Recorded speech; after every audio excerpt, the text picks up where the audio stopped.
Corona पातळूंक लागिल्ल्यान प्रधानमंत्र्यान आयतारा 22 मार्चाक जनता कर्फ्यू जाहीर केल्या उपरांत सरकारान वेंचणूक 2 दीस फुडें धुकल्ली खरी, तरी झेडपी वेंचणूक सद्यस्थितीत नाकाच म्हूण हायकोर्टात एक्टिव्हिस्टाची याचिका. झेडपी वेंचणूक फुडें धुकलची म्हूण आयिल्ले याचिके आड सुनावणेक सरकारान आर्ग्युमेंट घालो. 9,000 पोस्टल मतपत्रिका धाडिल्ल्यान 24 मार्चाक वेंचणूक घेवप गरजेची म्हूण राज्य वेंचणूक आयुक्तान सांगलें. याचिकादारान वेंचणूक फुडें धुकलची म्हूण आर्ग्युमेंट घालो. सुनावणे उपरांत हायकोर्टान निरीक्षण नोंद केलां तें अशें: 8.13 लाख मतदार, 10,000 कर्मचारी मतदान प्रक्रियेत वांटेकार. प्रधानमंत्री, राष्ट्रपती, WHO सोशल डिस्टन्सिंगाचो सल्लो. आमकां कायद्याच्यो मर्यादा, सापूच चुकना जाल्यारूच हस्तक्षेप. कोविड-19 संक्रमण विस्फोटा प्रमाण म्हूण भलायकी एडवायझरी.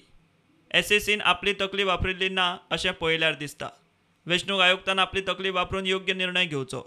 आपतकाल परिस्थिती वेंचणूक फुडें धुकलूं येता, सुप्रीम कोर्ट म्हणटा. लाखांनी मतदार, हजारांनी कर्मचारी आशिल्ली वेंचणूक 24 मार्चाकूच घेवंक जाय जाल्यार SEन स्वता एफिडेव्हिट दिवची. विशय सिरियस आशिल्ल्यान हायकोर्टान हे याचिकेचेर शेनवारा निर्णायक सुनावणी दवरल्या. प्रुडंटा खातीर सिनियर रिपोर्टर मुकेश कुमार.